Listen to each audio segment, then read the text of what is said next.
Welcome to a deeper conversation. This conversation grew out of the word compassion. This is one of my closest friends and probably the person who influenced the way I see life the most. He wasn't someone I met in a classroom or at a retreat. He was a clerk at 7-Eleven. Somehow that unexpected meeting turned into a friendship. Over the years, we've spent countless hours talking about life, awareness, and what it means to live with a little more compassion. In many ways, he's become one of my greatest teachers. One of the things I've always admired most about Lawrence is how deeply he notices people. He pays attention in a way that's rare. So when I wanted to understand compassion more, he was one of the first people I wanted to ask. So what does compassion mean to you? The most general definition, with feeling, compassion. So you're feeling along with another person. I thought about both the calm part and the passion part, the root, and it popped into my head the Bible thing that says passion is rottenness to the bones. Where's that at? It's in Proverbs. Okay. And so that's like the Bible telling you caring too much about something is stress. When you think about the other thing, passion is enthusiasm. It's always for an achievement or an object that you can get. Oh, I'm passionate about being the best salesman in my company, or the feelings that we get from achieving things or experiencing things, it always fades. And so that's the reason why passion means strong interest and enthusiasm, but it also means pain. And so now we understand why some of the yogic traditions and some of the Eastern spiritual traditions recommend living a life of calmness, which they call dispassion, which rubs us Westerners the wrong way. But it just means chill. If you want to have some passion, have compassion, have passion with. Objects aren't important. They're all going to turn to dust. But people are alive. People feel. If you were God, you would wave a magic wand and all the mean people would be nice and everything would be great and life would just work. Or one of the things that bothers me the most, or that comes up the most, observe women, my mother, my sister, girlfriends, girls in school growing up, is the pain that they feel about their physical appearance, if boys are interested in them or not. And all of that, it's like the skinny girl wants to be curvy, the curvy girl wants to look more athletic, some girl wants her boobs bigger, another girl's embarrassed because of her boobs, she's got the wrong hair color, everything. And for my whole life, I've had compassion for girls because it's like girls are rare. And it's just, I want girls to be happy, but I also want them to like themselves. Part of having compassion is being sensitive to when someone is in distress and trying to help them, but also not saying anything sometimes, just leaving them alone. They're just focused on how upset they are. And if you make more words at them, it's just more for them to think about, more for them to stress out about. Where have you been the most successful at being compassionate? So since I've gotten better at being who I am, who I notice actually cares more about people and how they feel than I care about things. At some point, I realized that if you want to be compassionate, you have to dump it as an idea, dump it as a concept. Oh, I decided compassion was important, so I improved my compassion by doing this. The way that I express compassion on a day-to-day basis is mostly by somebody sits down on the park bench next to me and I go, hey, how are you doing? And they tell me some kind of thing about how they're not feeling good about their lives or about themselves. I don't give advice, especially if they feel hopeless. I go, I hear you. I hear how you feel really stupid in this situation. You don't know what to do. And then maybe they say something like, yeah, I'm just stupid. I just don't know how to live. I don't know how to do stuff. I will say something like, yeah, but talking to you, I can't imagine that you're just plain stupid. I mean, I'm sure there's all kinds of things that you know how to do well. And every single time they say, your eyebrows go up, they smile a little bit, and they go, well, yeah, I'm like really good at this. And I'm like, there you go. But one of the things I wanted to say to you about compassion is that really it's what we're all doing all the time. We're trying to feel better, and I think we want everybody else to feel better too. because we want to interact with humans that are happy. We want it all to work. So maybe compassion, we don't have to get more of it. When I was younger, I thought if I found somebody that was suffering, again, park bench thing, I really thought that I had what it took to make them feel better. If you relax and don't rush in there, you'll notice that they go like this, and then they have a system for themselves, their own thinking to get out of it. So in other words, don't feel sorry for everybody. When I asked where this way of seeing people came from, he thought back to one of his earliest memories.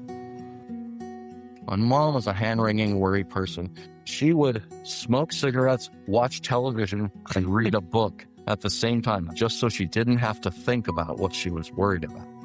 And that would be her kids, or the bills, or when is the next time that this horrible thing that I don't want to feel happens, or whatever. Yeah, she just filled herself up with stuff. When did you recognize that's what it was? That's what she was doing. Yeah.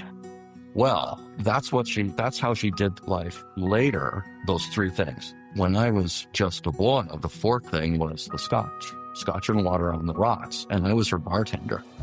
How old are you? Very young. 7, 8, 9. Oh, come in here and talk. Here, and we would watch the Saturday night lineup with All in the Family, and Mary Tyler Moore Show, and then Carol Burnett was on later, 10 o'clock, but she would pass out because she was, like, oh, honey, give me another drink. And it was so funny because she would every time say, lots of ice. And I knew that because she said it a million times. And one day I said, Mom, stop saying I know that. But she did it to me to bug me. You think she did it to bug you? Yes. Why? Because my mother loved me and adored me and hated me at the same time, because I reminded her of my dad, who she hates, who's an asshole and whatever. And I did some things. And so she would, 5% of the way that she dealt with me was fucking with me, you know? What if she didn't want to feel, what if saying put more ice made her not feel like she was drinking as much? Maybe so. But the reminder, I had to know, because she's a smart woman. She had to know that she told me 187,000 million times. You had to know it, you know? Lots of ice, which, like this. She wasn't the Jewish mother, but she's sort of, well, yeah. It's like, I know. But yeah, scotch, ice, scotch, water, whatever. And no, sometimes she'd pass out in front of me, and sometimes like this. And it was just like, Mom, But no, she eventually stopped drinking, which was cool.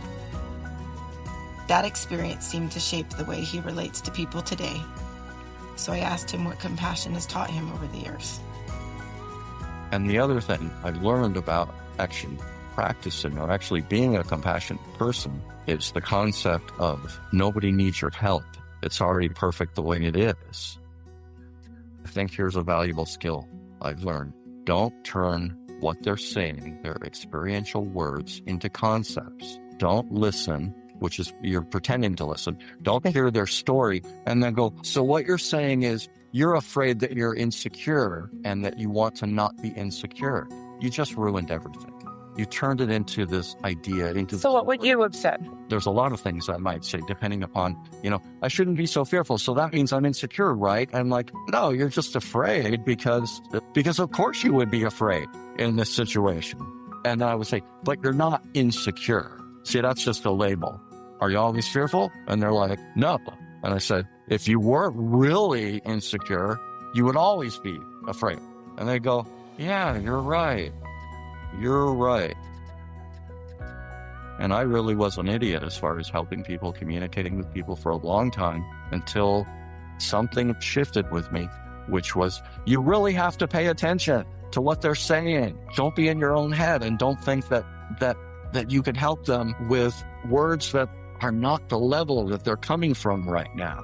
Sometimes you have to slow way down and feel what they're feeling. And then, oh, I felt that way before. What helped me? You don't even do it. It's automatic. It's going to come to you. It's going to come to you.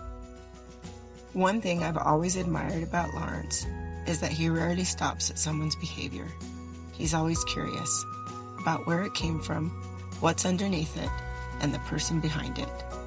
These next few stories show exactly what I mean. So I'm carried. I'm a little child, right? And I always put things in the trash. You tell the little kid, don't just throw the Pepsi on the floor, put it in the trash cans. And then when Dad's not around, he goes, well, Dad, there's a big trash can out there that Dad takes to the street. And I'm supposed to empty trash. So he goes outside without telling Dad. He's never done this before. And he does the next step. His intelligence. He has a goal he gets somewhat passionate about.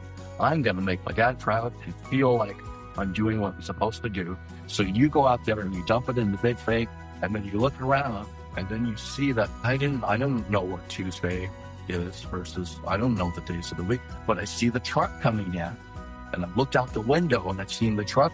Okay, so I know I'm smart enough to go, can in the trash, Dad puts it in the big can. The truck is the bigger can, and it takes it, right? So I do all this, and then Dad comes out and finds me doing this. And he's like, oh, what are you doing? Why are you out there on the street by yourself? Oh, I'm doing the right thing. And then goes, no, why are you doing that? I haven't told you that that's the right thing to do. So you just get a fear of even thinking for yourself. Yeah. Making your own mental connections or whatever. No, everything has to go through my parents, and I'm okay. And that feeling of excitement gets connected with fear, it gets connected with shame. Well, also, like, let's say I'm courting you and I want to be with you, right? If I connect with her and she really thinks that I'm great, can I maintain it? Can I keep her happy? But he goes, this feels great. Last time I thought this was great, I had a horrible divorce 15 years later. So I'm not going to do it that way again. No, I'm not going to do it that way. No. Because when that happened, as good as Brenda is, if this leads to a recreation of the worst day of my life, I want no part of it. Exactly. Yeah. So just awareness, just the light on it. I love how you're bringing up how things can be. Sometimes I have felt recently bad because I'm like, I share this stuff with Brenda, so I'm just going to wait it out and feel crappy. But apparently there's like better ways to do it. I'm just more willing to just sit there and be lazy and feel it. I don't know why. Well, it goes away. Yeah, exactly. And maybe I'm doing something else. But yeah, I don't always do the optimum to feel better. Yeah. Which is like interesting. But no, but sometimes the fact that I've shared with you, we're all water, right? So we're different rivers. So when you die, you just flow into the ocean and your identity, your personality goes away, And so sometimes I thought, wow, the feeling was like, well, that seems sad. Does that ever happen to you? Hopefully not, because hopefully you feel the freedom, but sometimes as somebody who showed you something, I feel guilty because it's like, what if I've taken away all the juice? I've had enough to suffer. I mean, I was in a prison in my head, and you've released that and helped me see differently. So even the worst suffering, I can still step back and just observe it. And it's a gift. It's a gift. It's absolutely a gift. Okay, so if someone today is struggling, what would you say to them about compassion towards themselves? What could they do? First thing, I would try to maybe remind them of something to make them feel good, but you don't try to fix them. What you said, the thing I look at if you do what? Make it part of the dance? If you stumble, make it part of the dance. They talk about great soloists on saxophone or guitar or whatever, who when they screw up, hit one note, they fix it by what they do after that. Yeah. They make that bad note make sense later. And I do the same. I just try to go, I don't give up. I don't go, I screwed up. I'm not trying to do anything. I don't wake up and go, I'm trying to accomplish this thing. I wake up and I go, who do I want to be? Where am I going to stand and come from? Exactly. What I appreciated most about this conversation was that even when Lawrence talked about what compassion looks like, he kept bringing it back to who we're being. He reminded me that compassion isn't fixing people, convincing people, or accomplishing something. It begins with paying attention to where we're coming from. Maybe that's why his stories stay with me. They don't tell us how to change someone. They quietly invite us to notice who we're being while we're standing in front of another person. Compassion isn't another thing to achieve. It's a way of showing up. Thank you for your story. Thank you for listening. Until next time, keep listening, keep wondering, and keep exploring the words that shape your world.